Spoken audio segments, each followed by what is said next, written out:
Canada was conquered, again. Cincinnati was taken. Texas was sent packing. It's been a big last little bit for the Mariners, even after all the adversity they've faced.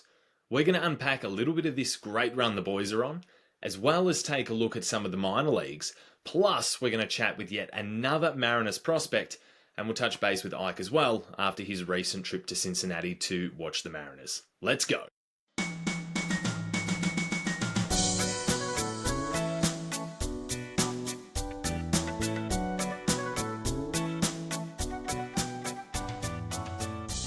Welcome back to Mariners Down Under, and thanks for choosing to join us again. We've got plenty happening on today's show, and we're going to try and keep it short and sweet, but if you know us, that is probably not going to happen. So joining us today is Ike, and why you ask? Well, because this bloke was lucky enough to go and watch the boys for all three in Cincinnati recently, and we're going to have a yarn to him about it. So welcome, mate, and thanks for joining us again. I know it's super early in the morning for you, so I'm very grateful you've got out of bed.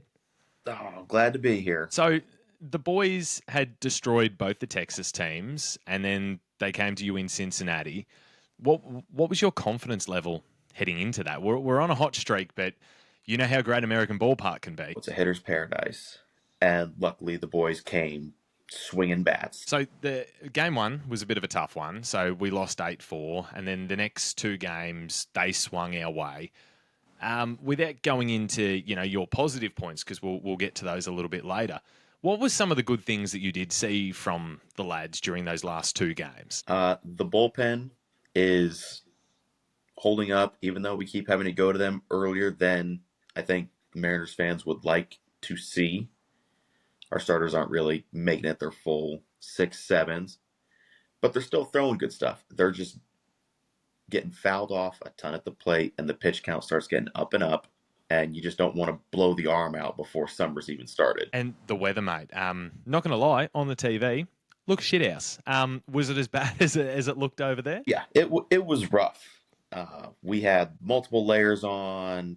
Girlfriend was wearing my jacket because it got down like in the 40s, low 40s, and that's just not baseball weather. I remember when I came over the first time when we met in Cincinnati. Like, we'd obviously just come from Australian winter, and the body wasn't acclimatized. Like, if you could pop me about 3 weeks ago coming out of summer here, if you could have popped me in Cincinnati at that time, I would have been like, oh my God, this is a holiday. This is balmy as hell out there. But when we were there, it was hot as hell. And I remember sitting in the home plate suite, I didn't even want to wear clothes. It was that goddamn hot out there. I remember being shorts and shirt and just sweating profusely.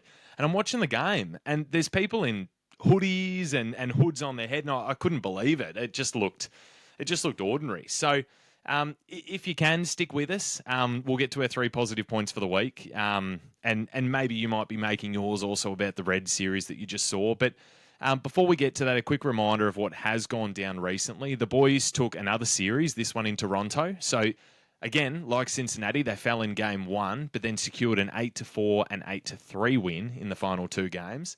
Dylan Moore has just been named Player of the Week, and he was big in these games. For this season, he is batting .308 with an OPS of 926. Ike, was Dylan Moore being Player of the Week this early on your bingo card when when you were looking at the Mariners? Not at all. But I will tell you, he was great to watch in Cincinnati. He is looking really good. There's something about him going on the road and hitting that East Coast, and suddenly he's turning into like a... I know Babe Ruth was a big dude. I don't know if you've seen Dylan Moore in like a singlet in batting practice. Every time I meet the players, I like to ask them a question about their game. I don't care about Dylan Moore's game. I want his workout regime. The man looks like a Greek god. It's no wonder he's got the power to put the ball over the fence. Goodness gracious. And then for today's game, so the lads have gone down to Boston, who coming into the game, Boston were 13-11 and second in the AL East. And we know that their good baseball is pretty bloody good. And a lot of smart people have them as a favourite to make the World Series. I'm all M's, and I really believe in what we're doing and what we've got. But there are Red Sox believers out there, and they've spent the money and they've got the assets. I don't think people realise how good their farm system still is. Like, if they really wanted to go and pull off a blockbuster move at the trade deadline, they could nearly pull off anything in the entire league. So for that game, unfortunately, the boys fell. But Polo looked good again. That lead-off home run. He's still only able to bat one side of the plate, which is disappointing because he's been on a heater. But there's absolutely some positive things. It's just that the pitching isn't perfect right now. And after last season, I think anything other than a 10 out of 10 performance is going to seem weird. When you were watching the arms in Cincinnati, mate, and I know you got to watch Emerson Hancock, and it was meant to be Brian Wu, and it turned into Emerson. But people are poo pooing on our pitching a little bit, but it's not really that bad, is it? It's not as bad as we think it is. I'm a chalk Cincinnati up to Luis Castillo. Never pitches well when it's cold outside. That's proven track record. Every time it's cold, he's probably going to have a clunkier start than what you're used to seeing. I was shocked at Emerson Hancock. Yeah, I was too. As soon as I heard that news, I was like, golly gosh, Great American Ballpark can be it can be treacherous for hitters. But I think there was a stat I was listening on one of the other podcasts. I think they were saying Cincinnati were like one of the worst teams offensively in baseball. So I was like, and I that's probably incorrect now because what did they score? Nearly 200 runs against the Orioles yesterday or the day before. So they've bumped it up a little bit. But I was thinking, oh, goodness, like against Emerson Hancock, the bloke's confidence has just been shattered. He's copped criticism, and I thought quite unfair criticism. Like the bloke was just doing his best. I thought it went a little bit over and above, and I thought, oh, he had enough time to build his confidence up. Could this kickstart the Reds? And I mean, he honestly he looked really, really serviceable. So that was a positive. But if we can get on to some more positive stuff, we'll get on to our positive points for the week. So my first one is Rowdy Tellez. So I'm going to issue an apology to Rowdy. Last week I said that I couldn't see the vision yet with the platoon at first base. And while I'm still warming to Solano, Rowdy is on an absolute heater. So following the Blue Jays series, his last 7 games have looked like this. 21 at-bats, 5 hits, 3 home runs, 9 RBI, and a 238 average. Now, as much as we would all love Pete Alonso at first, given our circumstances, financially, it's just an outstanding little run by Rowdy, and I hope that he can continue it. And we did our best with what I guess was available within our means at first base. And like I said, it was looking rough early on, but he seems to have really turned a corner. I don't need grand slams every game, but a home run every couple of games and a few hits would be really bloody nice. So well done to the big fella for turning it around. Have you got a positive point? Yeah, we are getting men on base. The team is taking walks. And that's not something, our 2024 Mariners did. We would strike out swinging. We would watch the fastball zip right there in the sweet spot, and you're out. But we're getting on base, taking our walks, and then, like you said, people are coming up and they're hitting those home runs, or they're putting a bloop into right field. They got to run. You got a guy on third now. So what if you swing into a double play? Double play, that guy still is probably going to score if you got no outs. It's been good. I mean, someone said to me the other day, they said, "Oh, if I had have told you that our arms would have dropped off a little bit, what would you think?" And I said, "Oh, well, I'd probably think we're in a little bit of strife. We'd be up shit creek without a paddle." But the offenses, they've done their job. They've been selfless as well. And that's been a big thing. My second positive point of the 3 is Cal Raleigh. So there was a comment from Cal's mum this week thanking Seattle for loving her son. And it made me a little bit emotional because I felt like it was us that should actually be thanking her. Like, I think we're getting to a point, or I'm getting to the point, where as a newer fan, I'll call myself a COVID fan. Cal, like, this is going to sound so outrageous, but just don't think about the names, just think about the concept. Cal is going to be my Griffey.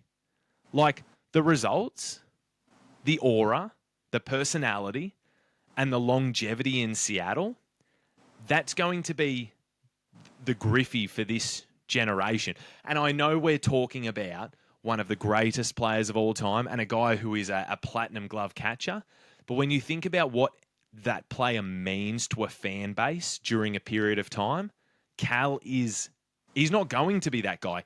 He is that guy. He is the best player we have. Is he the most talented player we have? No, that's our centre fielder.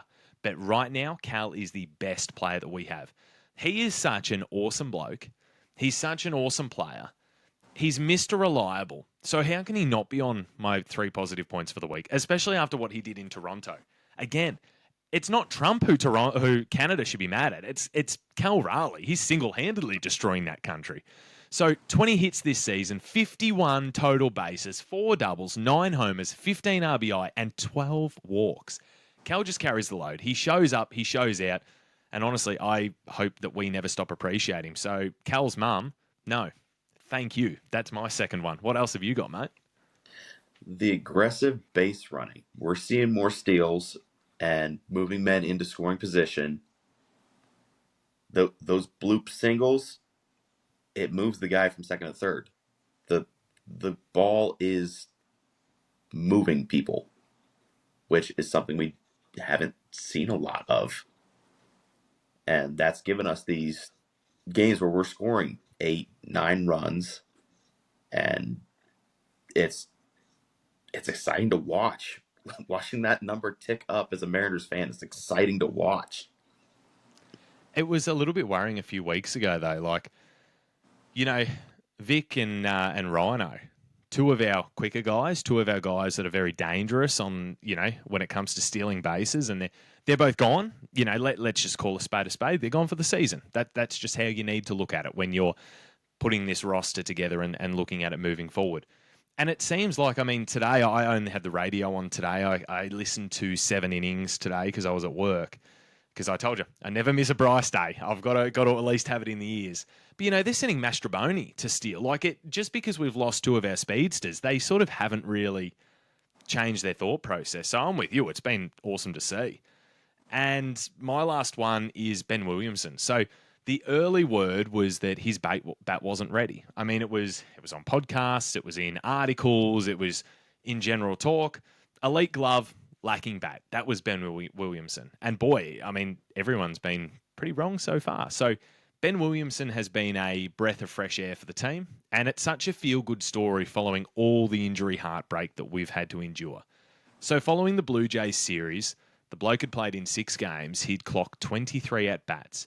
And check this out. 5 hits, 1 double, 1 home run, 2 RBIs, and a walk. And that's I'm going to take that. I didn't really have any expectations of him coming up, and he's exceeded everything. And we all know the so-called big prospects are a little way away, and I feel like there's a lot of people that were down on Ben. So for him to come out and be productive with his at-bats is just so bloody good. And hopefully he can continue that for the remainder of the year, because I've got a Bowman first of his, and I need that. I need that signed. I need him to be in the team. And I think it gives us more flexibility. We know across the entire league, there are no good third basemen. There are probably 5 elite third basemen in all of baseball, and then there's probably another 5 that are good. So that makes 10, and there's 30 teams. And guess what? Those 10 teams that have those really good third basemen, they are not going to move them. So therefore, if Williamson and Polo can be a serviceable little duo at third, well, first base, or maybe even second, but first base is where we can look to maybe spend our prospect capital, because there's more first base options that are potentially going to be open. So we can add that power there, we can add that skill there, we can add that aura there. It's going to be a hell of a lot easier to do that if Williamson and Polo are locking down third. So well done to Ben. Fantastic work by him. What's your final positive point for the week, mate? Final one is going to be J.P. Crawford. He's starting to look a bit like the J.P. Crawford we all fell in love with during COVID. He's taking his walks. His bat's starting to heat up now. That's a dangerous man. You put him in the 1st or 9th spot, you got someone on for your big bats to bring home. He's been good. He's looked good in the field. I think everyone wants him out there smacking home runs like 2 years ago. I just want the guy to put it in play, and then I want to trust the top of our lineup. I know Julio's going to get better as the season goes on, and he's going to progressively warm up and turn into one of the best players in the world, which he is. Polo's on an absolute tear, I mean, Garver's look solid. Get Cal up there. You get JP putting the ball in play. Julio smacking something, sending JP to third. And then you got Big Cal coming up to the plate, or Polo whipping one over the fence. I mean, it's a recipe for success if he can put it in play. So it's not bad at all. I like JP Crawford, and I'm wishing him all the best. So we're here to always support those who have supported us, and some of our friends of the podcast have been putting in some serious work lately. So every second week, we're going to take a look at the injuries and then some of the updates. And we're not really hearing too much on George Kirby at the moment, so I didn't want to speculate this week. So we're going to have a look at our friends of the podcast. So on the Everett Aqua Sox roster, this season, Josh Caron has 12 hits, 8 runs, 2 homers, 7 RBI, and 2 walks. That has his average at 308. Charlie Bielenson has looked bloody good on the mound with a number of nice displays. He's currently rocking a 1.13 ERA with 12 strikeouts in 8 innings and a whip of 1. Brock Moore has seen 2 outings on the mound this season. And we just want to send him all the good vibes in the world and let him know that we believe in him. It's been a little bumpy for the bloke, but he is a really high character guy with quality stuff who will figure things out in absolutely no time. So we're sending much love to the big fella. We believe in you, mate. Keep working and keep doing your best. We know everything's going to turn around. In Arkansas last week, Josh Hood smashed a nice homer the other day. So he has 11 hits, 2 doubles, 1 homer, 7 RBI, 4 walks, and a 275 average, and he's looking pretty bloody handy. Today's podcast guest, Bill Knight, he has 14 hits, 18 total bases, 4 RBIs, 5 walks, and a 3.11 average. And down in Modesto, the big dog Ryan Sloan. Holy shit. Oh, you sent me this on Instagram, Mike. For those who haven't seen it, you should have seen his outing the other day. 7 strikeouts in 3.2 innings with only the 1 error. And his stuff looked so bloody filthy, it's not funny. And it was so weird because, like, talking to Rhino was awesome. Like, he is a top bloke. And when I was interviewing him, it was kind of like talking to a mate. But, the kid's only 19. And I definitely feel like I'm going to become a Ryan Sloan fanboy. Like, I can feel it being the Sloan and Bryce Miller show within 12 months.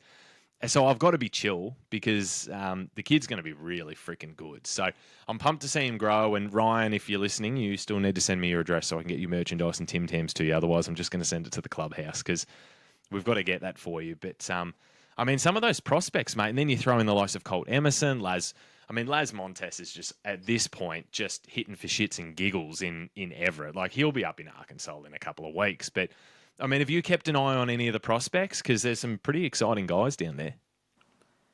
I would keep my eye a little bit on Laz because that's a big power bat, and he will be great in a Mariners uniform. My only fear is big power bat. That's the one that you trade when you want to get something right now for your club. I know. I had this conversation with Bill Knight before our interview started, and I said, like, I understand, like, it's a business, and I think Bill said, I don't want to quote him, but I think Bill said, like, it's almost like a compliment when you get traded, because it's like you have value, and another team wants you, and the team that just traded you says that you've got value. But I said to Bill, like, I would be shattered, and I've got to be careful because, like, we're having a prospect on every week. I would be shattered if one of the guys that I've interviewed that I've really, formed that sort of relationship got traded. Like, I'm not sure how I'd respond to it. I'd probably have to have a week off the podcast just to just to chill out a little bit. But week to mourn. Oh, honestly. So I know we're getting close to 15 episodes of the podcast, I think, which is amazing. And I know I say it every week, but I really do appreciate everybody who tunes in. I know the giveaways have been very, very popular with the keychains, and some of those who are here for the free shit haven't even subscribed to the podcast when I've asked about it. So those who have actually followed, subscribed, and taken part in everything, I just want to say a huge thank you for supporting my dream. I think I speak for most people, but I'm lost in life most times. But I do know a few things. I love being a dad, and I love talking to people, and I love the Mariners. So this podcast, I mean, who knows what's going to happen in the future? But for those who support me, again, thank you from the bottom of my heart. All the feedback that we've got is I think we've really found a niche of being the positive guys of the Mariners. And my whole thing is, if the major league team's not doing great, we're going to talk prospects. We're going to talk exciting stuff. We're going to talk about the positive points. We will announce the prize for our major giveaway in the next week. I'm waiting on some more prizes to come in the mail, but it does center around us hitting the 300 followers on Instagram mark and also 50 followers on Spotify. It makes me want to cry when I log onto the Spotify because the listens are insane, but it just must be too hard to click subscribe. So I'll have to talk to Spotify about making that easier. But the major prize pack, it'll be a Mariners Down Under t-shirt. It's going to be a massive array of keychains. We've had about 50 different variations come in the last week. You're going to get some Tim Tams, which if you haven't had those, they are just the greatest thing on earth. I can attest to those. And what else? Oh, I'm getting some one of one Mariners Down Under baseball cards made up. So I think there's a Julio, there's a Wu, and a Miller, I think. So there's going to be some custom one of one baseball cards coming in there as well. So we'll send that again anywhere in the world. One of our packages did get held up recently at US Customs, so there is no guarantee it actually gets to you, or it could just take a month while they want to inspect it. But please make sure you get around what we're doing, and we'll post that prize pack to you soon. So, looking forward, we've got another 2 games against Boston coming up. Realistically, would love to get the next 2 in wins, but we do have Garrett Crochet in the final game. I know we're combating with Brian Wu, but again, Garrett Crochet, he's pretty bloody good. What are you hoping from this Red Sox series? Is it just avoid the sweep at all costs? Is it take the next 2? What are you thinking? With how the Red Sox have been playing, if we can take 1, I'll be happy. But we beat Scooble. I think we can beat Crochet. Not knock on wood here, but at least try and come out of it with 1. Or even if they're just close games and we see a ton of offense from the boys, I'll be happy with that because then we'll translate that into T-Mobile Park. Hopefully. I mean, we get back home, we get our arms with that chonky batter's eye, we get that home field advantage. I mean, we haven't been exactly horrible at home offensively, so hopefully some of that confidence can carry through, and you never know what'll happen. But I can't believe I forgot this question, because it's one of my favourite things to do when I come over and come to a ball game. But did you manage to have a chat to any of the players? Did you manage to score any merchandise? I know you got pretty close to a Cal Raleigh home run at one stage. Did you pick up any little goodies while you're in Cincinnati before we go? Got a couple things. As you know, I completed the rainbow for Logan Gilbert's complete game. He signed the 1 of 1 for me, which was really cool. The long, drawn out, fancy signature, not the quick little autograph scribble. Nice. I got Julio a baseball card with him and Elliot De La Cruz on it because you're in Cincinnati. I already have a copy. Here's for your collection because we know he collects cards. And he signed one of mine and threw me a batting practice ball, which was really cool. But other than that, the boys were locked in. I wasn't going to be the fan that breaks whatever their confidence or their concentration was just for a scribble. Because at the end of the day, a Mariners baseball win is better than any autograph. It sure is. And we would never forgive you if you broke someone's concentration, especially Dylan Moore with the way he's been playing. But that'll about wrap it up from us today. We're going to move into our special Mariners guest player interview this week with Bill Knight. It was a fantastic chat. We ended up chatting for about 10 minutes before the interview even started, and it was like chatting to a friend of mine. Like it was so relaxed. I sent him a message afterwards thanking him and just said, this is the most unstructured interview I've ever done in my life. I barely even looked at my questions. I was jumping in here, there, and everywhere. He was just a super easy dude to talk to. And played against Trevor Lawrence as well. Like this, Bill was a serious quarterback. Like he was going head to head with Trevor Lawrence. Yeah, it's well worth a listen to. And I think, in the last couple of weeks, like Josh was incredible. How Josh Hood isn't on our top 30 prospects list at the moment is bloody criminal.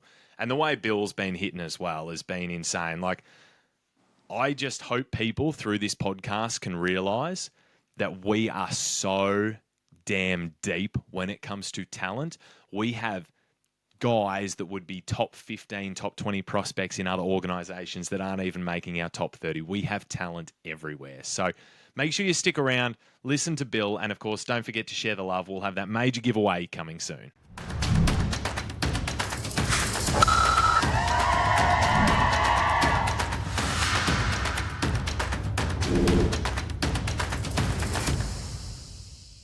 Today's guest was the Mariners' 10th round selection in 2022. He is described as an all-round player with no glaring weaknesses, and I've got no doubt that because of that, we're going to be able to break down the game of baseball today and learn a thing or two. He's, of course, Bill Knight. Thank you, mate, for joining us, and you've just had a game too, so, you've been running around like a headless chook this morning, and for you to give up your time, we just really appreciate it, mate, so thanks.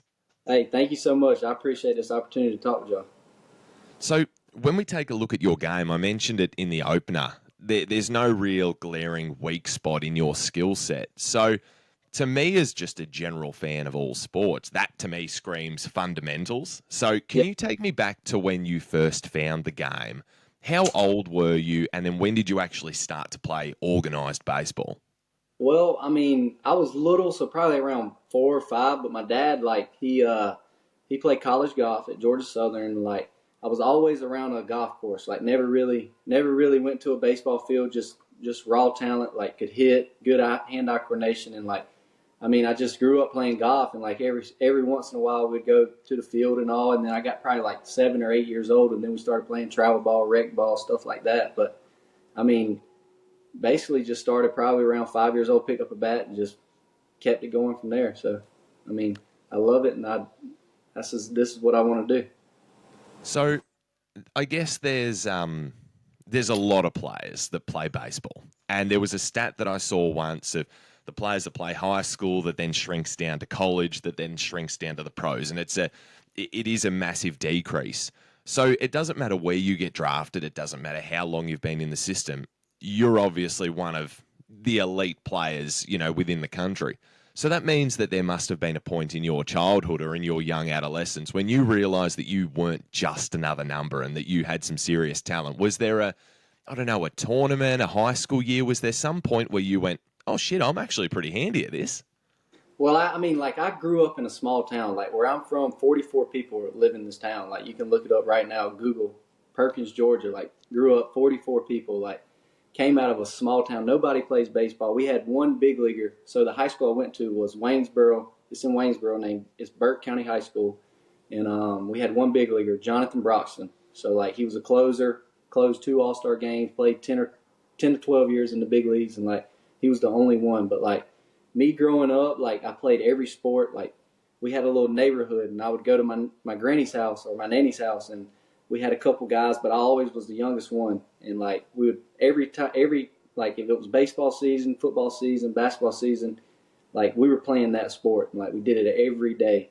And I never really growing up, especially through high school, fundamentals me, I had all the tools in the world, throw hard, run fast, everything you can possibly dream of having, but didn't really know how to play baseball, So when I got to college, my freshman year, got not drafted, but signed as an infielder. So I played shortstop growing up all the way until my freshman year of college. And our left fielder, I think he got hurt, and they moved me to the outfield, and I never came back to the infield. So just growing up, just playing ball. So I play it 100% every time. So that's just me. I just go get it. That's it. So high school baseball was really successful for you, and you've played some travel ball as well. Do you remember what the first big tournament or big game you ever played in was? When you look back, do you go, okay, my first game my freshman year, that to me, that was the first big game? Or was there some sort of select showcase travel ball tour that you went to? What was the first big game that you ever remember playing in? So I went to a private school from 4th grade to 9th grade. So my 9th grade, I transferred to the public school, which is in my town. And in 8th grade, I was starting shortstop for the high school team. Won all region in 8th grade. So I knew I had some potential. batted 2 hole the whole year as an eighth grader. I'm pretty sure we went to the second, third round. I think I batted 300 as an eighth grader in high school ball, and then went to Burke County, which is the public school, and started ninth grade, 10th grade, 11th grade at shortstop. So, I mean, basically, I had all the tools in the world. It was just putting it together and playing baseball the right way, you know. So baseball's actually not the only thing that you're handy at, mate. So the old Google search tells me that you're a pretty half-decent quarterback as well. So I've got to read my notes here, but it says that you picked up the 2017 Region 3 4A Offensive Player of the Year award, which I think they need to just get a sponsor and shorten that name. That was way too long to be reading out at an award ceremony. Yeah. But when did you decide to give football away? Was it something that naturally just ended after high school finished, or did you have to make a conscious decision to give up footy and sort of hang up the cleats and focus on baseball? See, growing up, like football was my main sport. Like growing up, like I was just a great football player and like played it all through high school. Never gave it up. But I signed to college, Mercer University, my junior year. So to start my junior year, so now I knew like baseball was the thing that I was going to go to college, get my school paid for. Never really thought about getting drafted, nothing like that. Just going somewhere where I'm from, just going to get your school paid for was like a plus, because usually people just after high school they just go working, like they just go construction, stuff like that. It's not like, oh, we're going to college and getting a degree and stuff like that. It's just, so I was just happy just to get an offer. And I mean, in football, like, so ninth grade I started at the private school, and then I transferred Christmas break of that year, so 2015. Broke my leg, so didn't play 10th grade football at the public school. Had to sit out the whole year, and then my 11th grade year, I got this, like I was a starting quarterback. Started my 11th grade year, my 12th grade year. So, I mean, football was I love football. Like, going back, Friday night football where I'm from is like big time. Like, you get packed crowds, like, you got 1,000 to 2,000 people. The stands are full every game. So, I mean, it was a fun time. Football was real. It was a sport that I probably liked more in high school than any other sport that I played. So we get obviously we are in Australia, so we see things on TV and things in movies, and high school and high school football is glorified in those movies. So I want to ask you this question: professional MLB drafted baseball player or high school quarterback? When it comes to the local fame, the girls, the notoriety, which one has more perks? I'm probably the high school quarterback.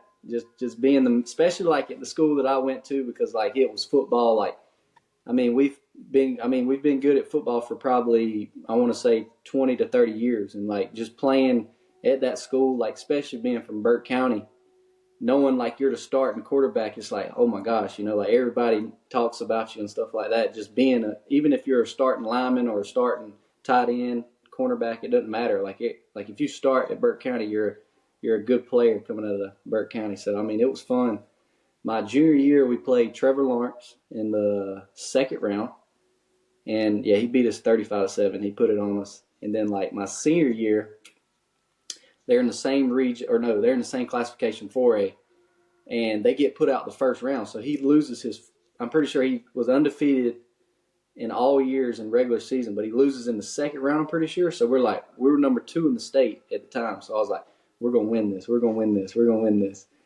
I think it was the Final Four. We played Marist at home. We won the coin flip and everything. So we're at home. We get home field advantage. We're about to go to the state championship. And they put it on. I'm pretty sure they beat us, I want to say 28-7.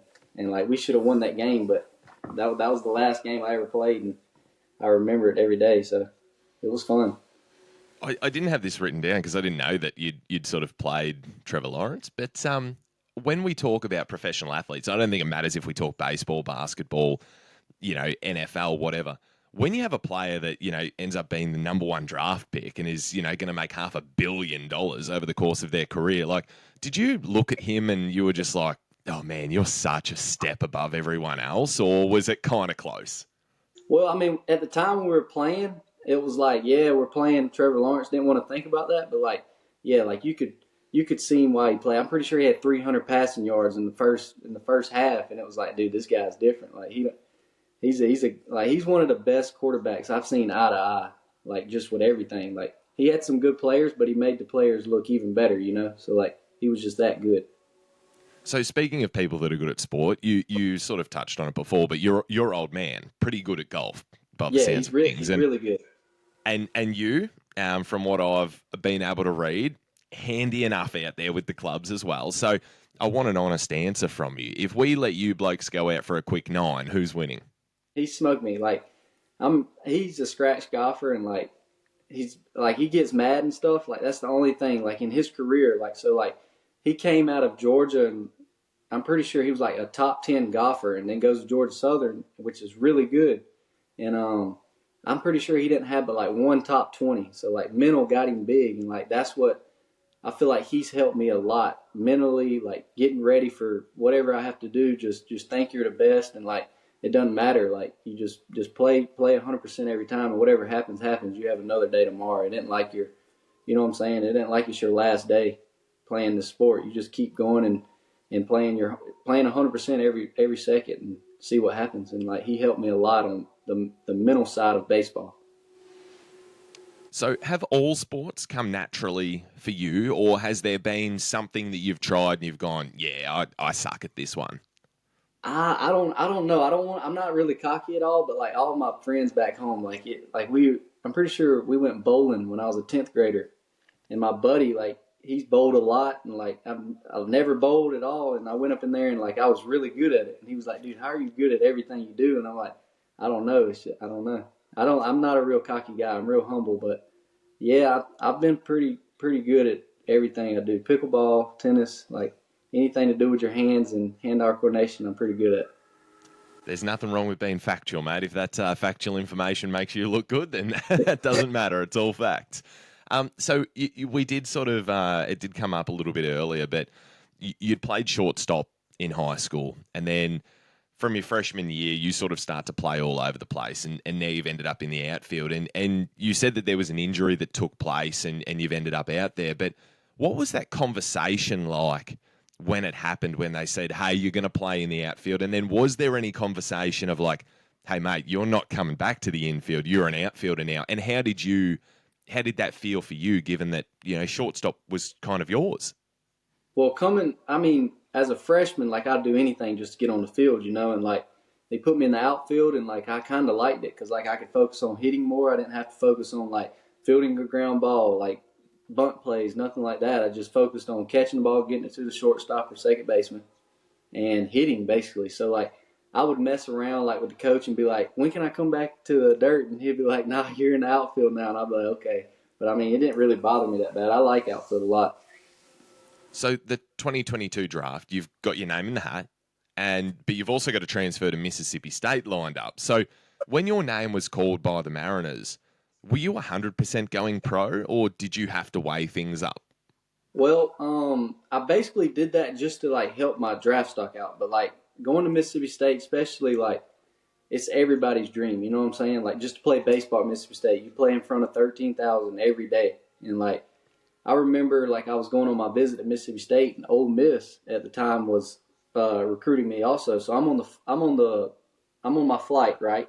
So I getting off the plane. Right time I get off the plane, I get a call from, I forgot his name, but the head coach for Ole Miss at the time, and they're in the national championship. I can hear the boys in the background like getting ready to play in the national championship. I'm like, why are you calling me right now? Y'all about to play in the national championship, and like it was just back and forth. But that was probably. Getting in the transfer portal was probably something I remember forever, just having all them people, like, have an interest in you, like, just everybody. I remember I had Oregon text, like, he Instagram messaged my wife, so she was my girlfriend at the time, on Instagram, and I'm like, why ain't you coming to me? He texted Macy, which is my wife now, and was like, can you get your husband or girlfriend or boyfriend to text back and be like, we're interested in you. I want to digress quickly because I've been wanting to have somebody on. I am currently, I can't let the cat out of the bag because we're trying to make it work. But one of the starting pitchers for the Mariners, his mum is hopefully going to come on the podcast because I love hearing about how families and that do it. So you've obviously gone through the stage of just being engaged and then getting married. How's that? You're on the road all the time. I mean, your wife is holding at home. You know, is she living with you at the moment? Does she follow you around? Has she got her own career? How the hell do you guys make this work when you are on the road so much? What are you constantly on FaceTime? Like, what's that? That's a very different relationship dynamic than what the average bear's got. Yeah, it's hard, man. Like she stays, she lives with me, so she travels and stuff like that. But like low A last year, so we had to. Our farthest trip was like 5 or 6 hours, so like she can come with me. But this year we'll have trips 10 hours, 11 hours, 12 hours, and she'll probably go home at the time. But like I remember talking to Alvin Davis. I call him AD, Alvin Davis. But Alvin Davis was telling me how like he was in Double A, and his wife was wanting to get married. But at the time, all these other wives that she was hanging out with were crying and stuff like that because their husbands were going off playing ball. And Alvin was like, right before he gave her the ring to get engaged, Alvin said, "You know what you're getting into, right?" And she was like, "Yeah, yeah." And he was like, "It's very hard because we're always on the go." And she was like, "Are you going to give me the ring yet?" So like basically just sitting down with her. She knows how like things are. Like we're gone all the time. And just, I mean, last year was different because it was our first year being married. But I mean, this year it's been great. So like she's more laid back. She knows what to do. Like when I have to get recovery, like when I have to do things like that to get my body right for baseball, like she has a leeway. Like it doesn't matter, just whatever you have to do to get ready to play baseball. So she's been great. She's actually going to get steaks right now. Oh, mate. Yeah. So, if she's going to get steaks, I was going to say marry that woman, but you're already one step ahead of me, mate. She's going to get some steaks right now. So how do you keep the household fresh? And obviously baseball's such a massive part of your life, but I would have to imagine that she would probably get sick and tired of hearing about the same shit all the time. So I know for me, I've got I call it my doorway policy now. So I've got a 3-year-old daughter. So she's who I've got in my life, and I try and have a doorway policy. Where if I've had a bad day, as soon as I pass through that doorway, work does not come up in our household. Do you keep baseball out of the family home, or do you sort of have does she set a timer for 10 minutes and she's like, right, you've got 10 minutes to talk about your day, and then we're talking about what's on tally or something else? How do you keep things from not being so baseball centric in your relationship? So like she learned a lot. Last year she knows a lot about baseball. She was 1,000 points in basketball, like all around sports, 3 state championships in softball. Like so she knows a lot about baseball. So like it's kind of hard because last year she would tell me all the like if I did something bad, she would have something to say about it. And like she's learned like when I get home and like I'm here, it's family time. Like it's us, me and you. It's not what I did at baseball or something like that. And I mean, if I have something to talk about to get off my head, she's more than welcome to listen to what I have to say. But like really and truly this year it's been great because she doesn't, you know what I'm saying? She doesn't come to baseball. It's just like, how's your day? Stuff like that. And I love it. Like when I'm home, I want to be like family. I don't want it to be baseball related because I'm always in baseball. So. And last one on her, but are you sort of superstitious with her coming to games? Is she allowed to come to the games, or if she does, do you have to know where she's sitting so you can see her? How do you manage that, or do you just go out and go, "Yep, I'm just going out today to whack balls, and if you see me, you see me, and if you're at the bar, you're at the bar. I don't care." So she comes to every game, but like she always says, like, "Why do you always hit a home run when I'm not there?" and stuff like that. And I'm like, "You just put too much pressure on me, like stuff like that." And like last week we were playing in Springfield, and so it was rainy, and like a couple of the wives have children, so like they were in the not in the dugout, but so they were in our locker room, the umpire's locker room. So they got in my room so it wouldn't be cold and wet. And I get 3 hits, and she's like, "Well, I'm not going out there to watch him. I'll just watch it on my phone the whole time." So like, it ain't superstitious, but she thinks it is, and I don't think it is. It's just when it happens, she's not there, Just luck of the draw. She should come to more games. That's what I'm hearing anyway. Yeah, that's what I'm saying. So that's obviously one connection that you've got from baseball, and that's obviously got to be a nice little, nice little pillow to always have around because you're changing spots all the time and you're changing teams and whatnot. But the other regular that you've had is who we had on last week, Josh Hood. So and I might be reading a bit into this, but it seemed like you two blokes are pretty good mates. How nice is it to sort of be matched side by side with a guy as friendly as Josh as you two progress up the ranks, rather than, I guess, walking into new situations and new clubhouses alone by yourself all the time? Well, Josh has been there ever since I got drafted. Me and Hoodie, so I call him Hoodie. So Josh Hoodie. I call him Hoodie, and we played. So I played with the Bananas 2 years. So the Savannah Bananas, like CPL, before it was what it is now. And like I'm pretty sure he played on the High Tom. So we played each other 2 years before we got drafted. So I knew of Hoodie, but I didn't know how good of a person he is. But like me and Hoodie are like best friends, man. I love Hoodie. He'll be there anytime, like to talk, whatever you have to, whatever you're going through. He'll sit there and listen to you, whether it's dumb or it's smart, whatever it is. Like he's always there. So I mean, yeah, Hoodie's one of my boys. So has there been something that when you've jumped to pro ball, so if you think about the difference from college ball to pro ball, is there something that's taken you by surprise? Like, was the velo up? Was the braking stuff nastier? What were the main differences you saw between those two levels? So like the low A, I batted 300 in low A. So like my first game in professional ball, I went 4-4 with a homer, and I'm like, dude, like, you know what I'm saying? Like pitching was the same, but the higher I went up. So I went up to high A my first year after I broke my hand. And when it was a 2-1 count, 3-1, when you're in a hitter's count, I was getting breaking balls and off speed. So I'm like, dang. So I had to like step back for a minute. So like last year I didn't have a good year. Really just thinking up top, mentally wasn't there the whole time. But I mean, just basically just having your approach. So like my approach is like fastball every time. So like, and I feel like the more I'm on fastball, the more that I'm on time for the fastball, the breaking ball looks way easier to hit and way better, you know? And it's just having like your tunnel. Like you have to have a tunnel. So if a guy has sink or if a guy rides the ball, so if a guy has sink, I want to tunnel him like up and in. I know it sounds weird because it's coming into you, but it keeps me off of the breaker down and away.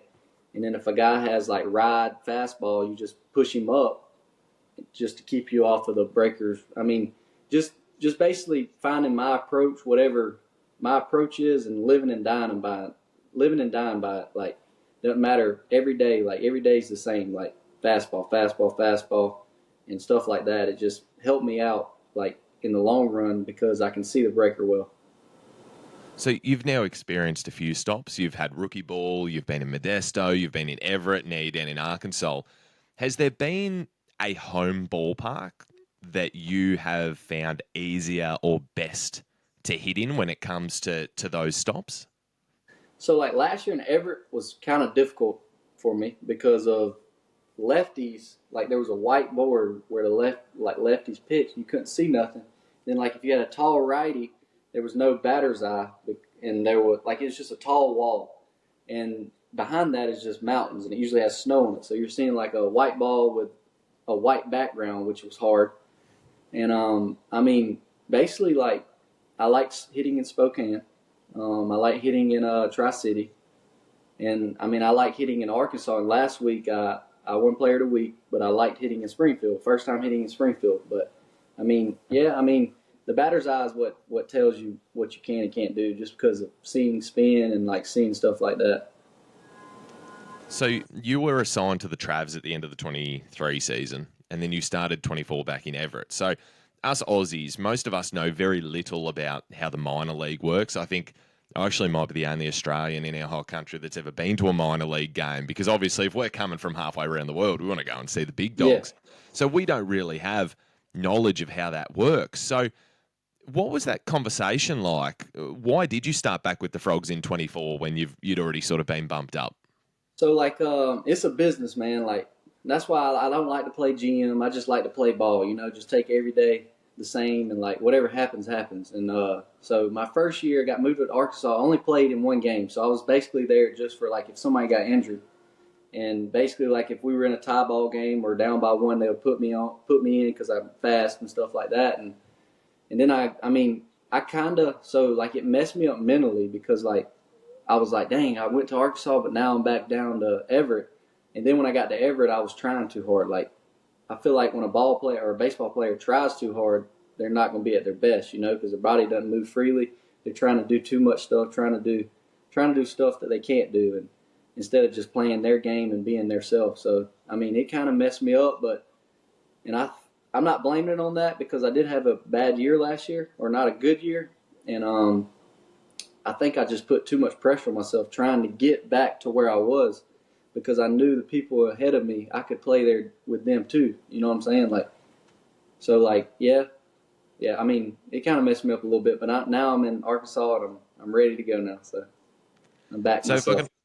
if I can ask you a couple of questions about hitting. So last week, Josh just ran with it. And because of that, we had a heap of DMs just asking if we could ask the next hitter some questions. So when it comes to your bat, do you have a specific make and model that you use? And if so, how did that come to be? And if there's ever a point, say, where you've broken a couple of bats during the game and you're out of stock and you had to use somebody else's, how different would that be? Would that be enough to put you off your game? I mean, yeah, because you use your bat every day and you get the feeling about because every bat weighs the same, it feels the same. Like they have different handles, different barrels, stuff like that. And right now, I use a B415, which I'm pretty sure is a Cunha barrel, but a different handle. And like my first year, I used an Aussie, which is probably like the same bat. And I mean, yeah, it probably would mess me up a little bit, but not that much, because I mean, you still got to hit a round ball with a round bat. It's very hard. Where you know what I'm saying? You could hit it 100 miles an hour, it can be an out, and you can hit it 60 miles an hour, and it can be a hit. Baseball's weird, but I mean, yeah, it probably would mess me up a little bit, but not too much. So hard contact is what you're chasing, and unfortunately, that doesn't always get the desired result. So for us, we play cricket here, and we've got an array of shots that we can play depending on the delivery from the bowler. That's pitcher for us. Mm-hmm. So we can kind of coax the ball between the fielders. But for you blokes, how much control do you feel you have when you're just trying to put the ball in play? I mean, it's hard. Like, like it is very. Baseball is probably one of the like hitting a fastball, 100-mile-an-hour fastball with a slider. Probably one of the hardest things to do in sport. I think. You know what I'm saying? Golf is very hard mentally because it's just you over the ball. But baseball hitting that, you can have the strongest mentality in the world, and it's crazy how Barry Bonds did it like that. It's just unreal how. I mean, he just hit every ball hard, and if you can hit every ball hard, you're more than likely going to be a great player one day. I mean, if they offer me 10 years in the military or one at bat against Matt Brash, you better teach me how to shoot a gun. I'm joining the military. Yeah. I got no chance against that. So the review system is a thing now, and I don't mind how that looked in spring training. But when an umpire for you is so bloody off for the day with their strike zone, how do you change or adapt your approach to batting? Because sometimes it seems like that zone, it's not just off, it's off in a different spot for all 9 innings. So how do you mentally keep yourself in the game and then also produce quality at bats?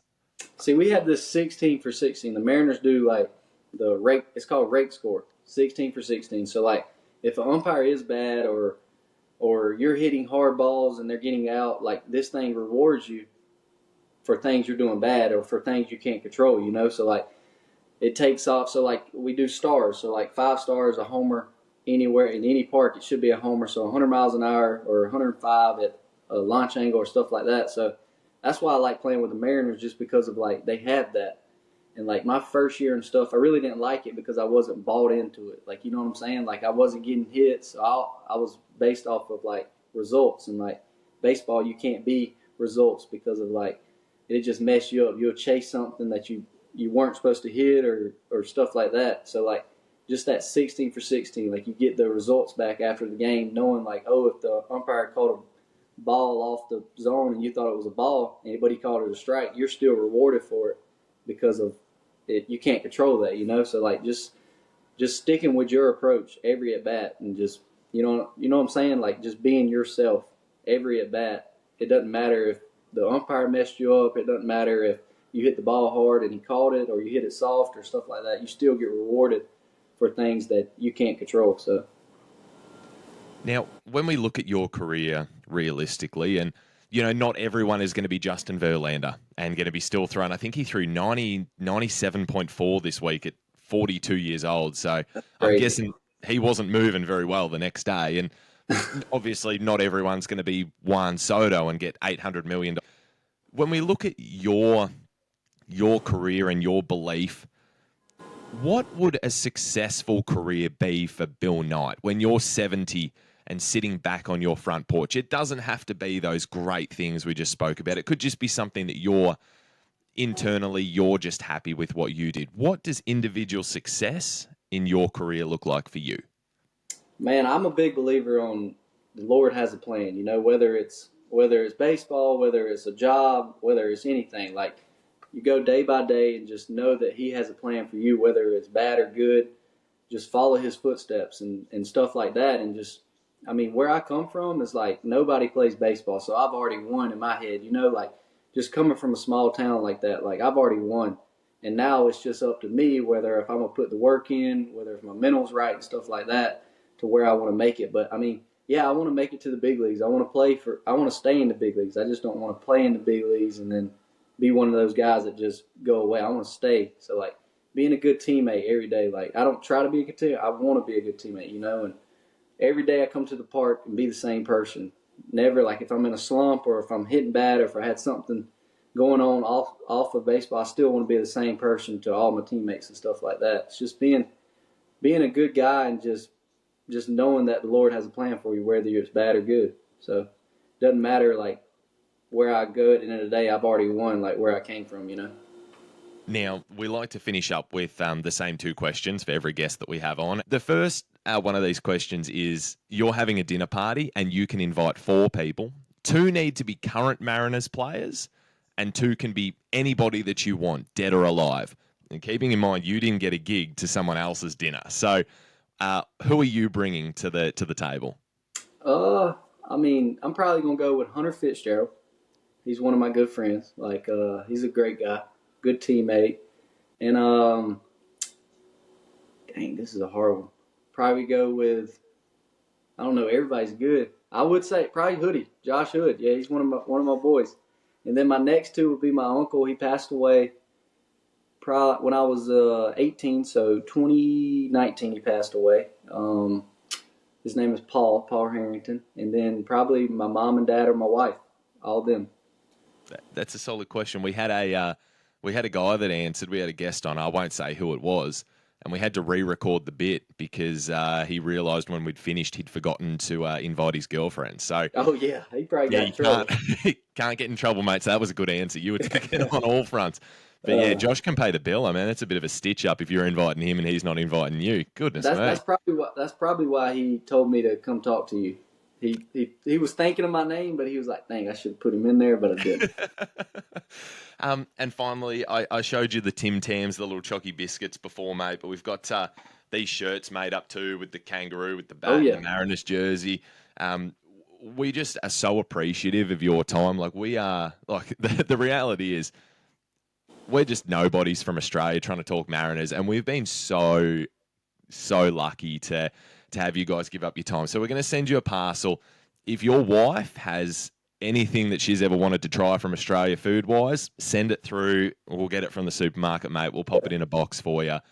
So we try and look after you. We're trying to be a friendly podcast. We're not trying to ambush you, ask you about the front office or ownership because, you know, we just want to create good relationships. So keeping that in mind, who should we have on the podcast as a guest? But whoever you mention, you've got to help us secure the interview. I'm gonna go with, and I should have added Colin Davis. He's one of my boys. He plays with the Mariners, but I want you to go talk to Colin Davis. Colin Davis he's a clown, dude. He would probably love to talk to you. Easy, mate. I'm pretty sure he's in AAA right now. I think he went 2 for 3 the other day. He's a great guy. I love Colin Davis. He loves to talk, so he'd love to talk to you. That'd be fantastic. I'll see if I can get in contact with him, and if not, I'll hit you up and ask you for an assist. But again, mate, I want to thank you so much for all your time, and just wish you the best for the season, and hopefully in the off season we can touch base as well, and see how the year's gone from you. But wishing you nothing but the best, and if there's anything that we can ever do for you, mate, please sing out to us. Hey, thank you so much. Thank you for having me on here, man. I mean, I was excited to talk to you, and I'm sorry for missing the first time. It wasn't my fault. I just slept, and I woke up, and I was like, holy crap, I have done missed that podcast, and that's my fault. I'm sorry about that. Do you know what? It actually doesn't matter. It would matter if you were in Australia because we would have been trying to tee up work days. But when it's afternoon for you and morning for me, it actually doesn't make a difference. So you're good, man. You're golden. All right, thank you so much. I appreciate that, man.